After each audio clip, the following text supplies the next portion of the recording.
Manual do Jovem Pesquisador. Discussões, dicas e mais para a sua carreira científica. Tamo junto.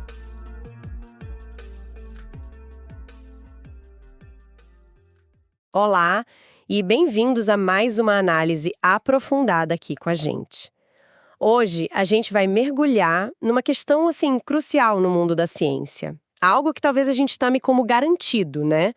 O que significa de verdade quando um artigo científico passa pela revisão por pares e é publicado? Isso garante automaticamente que as conclusões ali estão certas? É uma ótima pergunta. Porque esse selo revisado por pares carrega um peso enorme, né? Exato. E para investigar isso, vamos focar na análise feita pelo Jorge Guerra Pires, que é um pesquisador independente, doutor em bioinformática e tem um trabalho bem interessante sobre pensamento crítico. Ele escreveu um artigo chamado Uma publicação por pares valida automaticamente as conclusões. E ele usa um caso bem específico para discutir isso. O artigo Neo-Darwinismo Must Mutate to Survive. Isso, do Olin Brown e David Hollander. Um título forte, hein? O neodarwinismo precisa mudar para sobreviver. Totalmente. Então, a nossa missão aqui é entender melhor o que está por trás desse processo, investigar as camadas da publicação científica e, principalmente, por que a gente precisa sempre ler tudo com um olhar crítico, contextualizado, mesmo que saia em revista famosa. É isso aí. Desmistificar um pouco, né? Perfeito. Então vamos lá. O que exatamente esses autores, Brown e Hollander, argumentaram nesse artigo deles? Bom, basicamente o artigo, que saiu na Progress in Biophysics and Molecular Biology, defende que aqueles mecanismos clássicos do neodarwinismo, sabe? Seleção natural atuando em mutações aleatórias. Sim, o básico da teoria sintética da evolução. Isso. Eles argumentam que isso não seria suficiente para explicar a macroevolução. As grandes viradas na história da vida, sabe? Tipo, origem de filos, sistemas biológicos supercomplexos. Ah, entendi. Eles estão questionando o alcance e o poder desses mecanismos para gerar novidades grandes. Exatamente. E o argumento principal deles, pelo que Pires analisa, se apoia muito em cálculos de probabilidade. Eles sugerem que a chance de coisas muito complexas, tipo, sei lá, origem espontânea de um ciclo metabólico que funciona, acontecer só por mutação e seleção seria mínima, ridiculamente pequena. Tipo, quão pequena? Pires menciona que eles chegam a falar em números como uma chance em 10 elevado a 50. É um número astronômico. Uau, é quase zero na prática. Pois é, e para ilustrar essa improbabilidade toda, Pires aponta que eles resgatam aquela analogia bem famosa e controversa, né, do furacão que passa por um ferro velho e monta um Boeing 747 por acaso. Ah, essa analogia é um clássico, geralmente usada por críticos da evolução não direcionada. Sim, a mensagem deles é clara. Seria impossível acontecer só por acaso e seleção. Teria que ter algo mais. Interessante. E onde foi publicado mesmo? Progress in Biophysics and Molecular Biology. É uma revista conhecida. É, sim, não é uma revista qualquer. É publicada pela Elsevier, tem um foco em artigos de revisão na área, biofísica, biologia molecular. E tem editores de peso, né? Pires menciona o Dennis Noble, de Oxford, e acho que o Tom Blundell, de Cambridge, também esteve lá. Isso dá uma certa credibilidade inicial, né? Com certeza. Publicar ali não é trivial. Mas aí entra o contraponto que o Pires levanta na análise dele. Que seria? Ele mostra que essa revista, apesar do prestígio, tem um certo histórico de publicar artigos que, digamos, desafiam bastante o consenso. Artigos que geram polêmica, que são vistos como muito especulativos. Ah, tipo aquele caso que ele menciona da panspermia, né? Que saiu lá em 2018? Esse mesmo. Aquele artigo que tentava explicar a explosão cambriana, dizendo que a vida ou os blocos básicos dela vieram do espaço. Lembro que isso deu o que falar. Foi recebido com bastante ceticismo, para dizer o mínimo. Sim. E o Pires acha revelador que o próprio editor-chefe, o Dennis Noble, comentou na época. num editorial, né? Que a origem da vida continua sendo um mistério e que todas as ideias sobre isso ainda eram especulativas. Isso sugere uma linha editorial talvez mais aberta a publicar ideias fora da caixa, mesmo que controversas, para estimular debate, talvez. É uma possibilidade que a análise de Pires levanta. E a figura do Noble é central nessa história, né? Pires dedica um bom espaço para analisar o papel dele. Sim, e faz sentido. Noble não é um editor qualquer. Ele é um fisiologista super respeitado, mas ele mesmo tem críticas a certos aspectos do neodarwinismo. Que tipo de críticas? Ele argumenta que a visão muito focada só nos genes, o genicentrismo, é limitada. Que a gente precisa de uma visão mais sistêmica e integrada para entender a evolução. Entendi. Uma crítica de dentro do campo, digamos assim. Exato. Mas por ele ter essa postura crítica ao mainstream, ele acaba sendo citado às vezes por grupos com outras agendas. Pires menciona que defensores do design inteligente, ou criacionistas, às vezes usam citações dele, talvez pelas discordâncias públicas que ele teve com gente como Richard Dawkins, que é um defensor ferrenho do neodarwinismo mais clássico. Sei. Só que aí, Pires faz uma distinção muito importante, e acho que crucial. Ele analisou o trabalho do Noble e diz que não achou ali base para ateísmo ou para alinhar Noble com o design inteligente, DI. Ou seja, a crítica do Noble é científica, busca expandir o modelo evolutivo. Isso. Enquanto a posição de Brown e Herlander, no artigo deles, parece ir bem além. Eles usam a probabilidade para minar a própria viabilidade da evolução não direcionada a gerar complexidade. E essa linha de argumento, Pires nota, aproxima eles muito mais do pessoal do DI. São naturezas de crítica bem diferentes, segundo a análise do Pires. E essa conexão com o design inteligente, aí a coisa esquenta de verdade, né? Foi o que gerou mais debate. Com certeza. Aqui a análise do Pires fica bem detalhada. Ele mostra que os argumentos do Brown e Herlander, e especialmente as referências que eles usam no artigo, Sim. têm uma sobreposição muito grande com figuras importantes do movimento do design inteligente. Pires cita diretamente o Stephen Meyer, que é um dos nomes mais conhecidos do DI. Ele é citado no artigo de Brown e Herlander. Nossa, isso levanta uma bandeira vermelha na comunidade científica, né? Porque o DI é majoritariamente visto como pseudociência. Exatamente. A questão que Pires coloca é: estamos vendo uma crítica científica legítima, interna à evolução, como talvez seja do Noble, ou é um argumento que, com uma roupagem científica, na verdade reflete uma visão filosófica, talvez religiosa, que é como o DI é geralmente classificado? É uma linha tênue, né? Muito.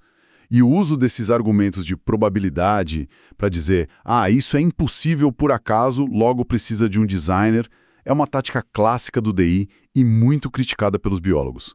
Por quê? Qual o problema com o argumento da probabilidade? Os críticos apontam que a evolução não é só acaso, né? A seleção natural direciona o processo, ela não é aleatória. E que a nossa intuição sobre a probabilidade de eventos únicos que já aconteceram no passado é muito falha.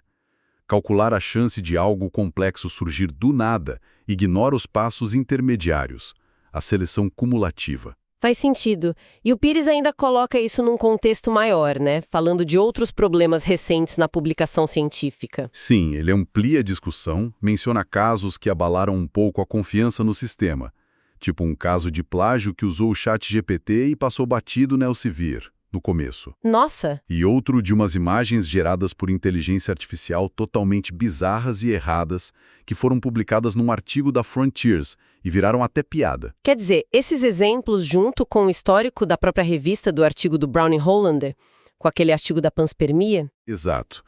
Pires usa isso para argumentar que a publicação desse artigo do Brown e Hollander, nesse cenário, longe de ser uma exceção. Ele levanta a hipótese de que a revista, talvez por essa abertura a temas polêmicos ou por uma linha editorial específica do Noble, pode ter se tornado um tipo de reduto, como ele diz, para trabalhos que desafiam o consenso de forma mais radical, incluindo alguns que flertam com o DI. É essa sugestão que Pires deixa no ar, onde acaba a crítica científica válida e onde começa a promoção de outra agenda.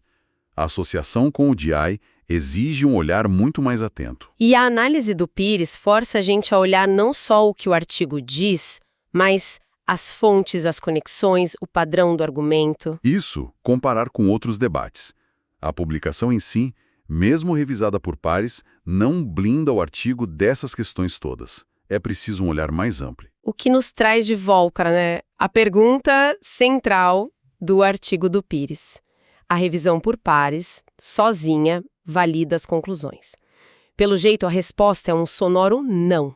Ou, pelo menos, não automaticamente. A conclusão que Pires tira, e que esse caso ilustra muito bem, é essa.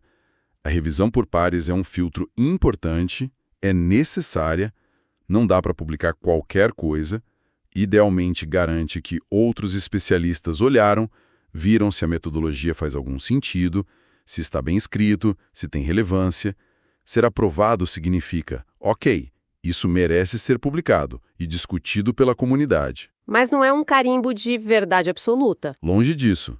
Não garante que as conclusões estão corretas, que não tem viés, que não tem erro escondido, e com certeza não impede que um artigo seja super controverso ou represente uma visão minoritária, às vezes bem minoritária mesmo. O caso Brown e Hollander é o exemplo perfeito disso. Passou pelos pares, mas é contestadíssimo. Exatamente. E Pires até conta uma história pessoal no texto dele, né, sobre um artigo rejeitado, que ele depois pensou que talvez devesse ter citado o editor. Isso acontece mesmo, essa coisa de citação estratégica. Olha, Pires sugere que sim, e não seria um caso isolado. Ele levanta essa possibilidade de que citar trabalhos do editor ou de revisores em potencial possa ser uma tática, consciente ou não, para tentar agradar, para aumentar a chance de passar.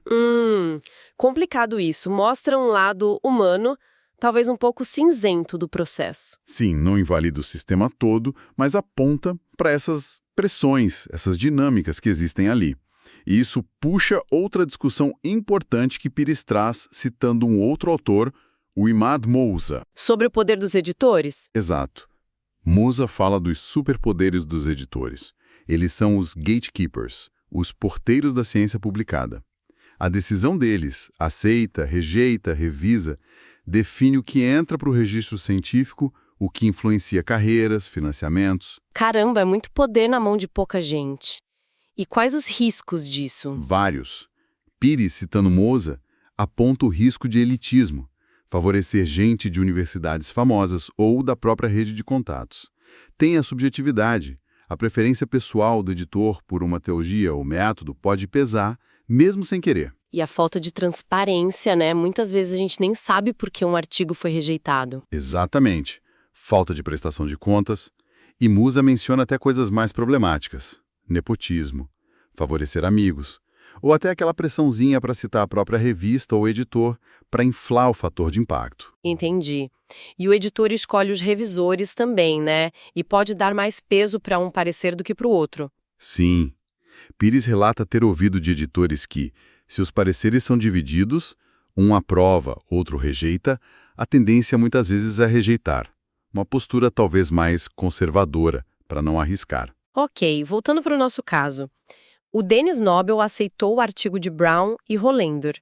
Isso significa que ele concorda com a tese deles, que o neodarwinismo não funciona? Não necessariamente. A análise de Pires sugere que a decisão do Nobel pode ter várias leituras.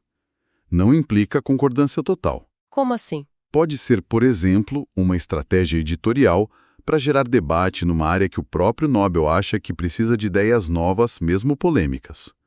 Ou pode ser só um reconhecimento de que a crítica deles, mesmo radical, toque em pontos que merecem ser discutidos. Ou talvez seja só a política da revista mesmo de publicar coisas que desafiam o status quo. Pode também. Nesse caso, o editor funciona menos como um juiz final da verdade e mais como um curador, alguém que seleciona temas para o debate. A publicação vira o começo da conversa na comunidade, não o fim. A validação de verdade ou a refutação vem depois, com mais pesquisa, crítica, debate. Exatamente. O trabalho coletivo da ciência que vem depois da publicação é que realmente importa. Então, amarrando tudo isso, qual a grande mensagem que a gente tira dessa análise do Pires sobre o caso Brown e Hollander? Acho que a lição principal é: A revisão por pares é fundamental, sim.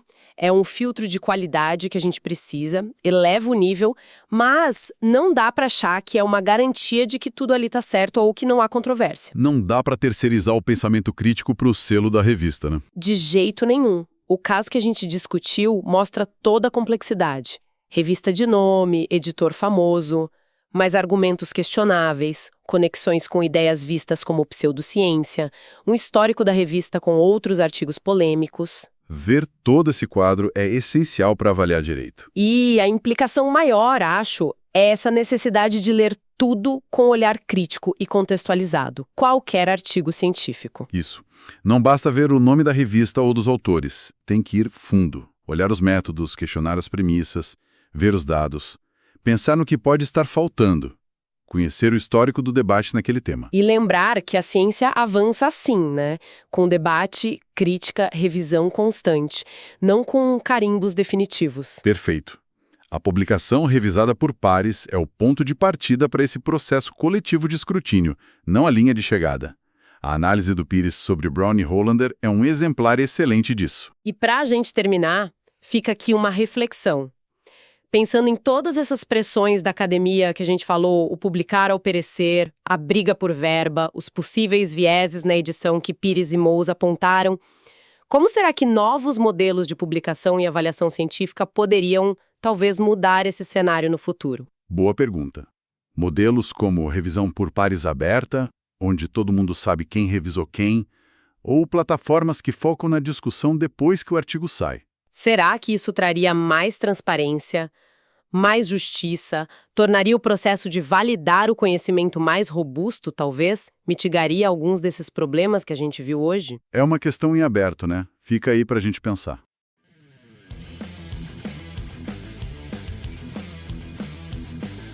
Gostaria de oferecer seu suporte.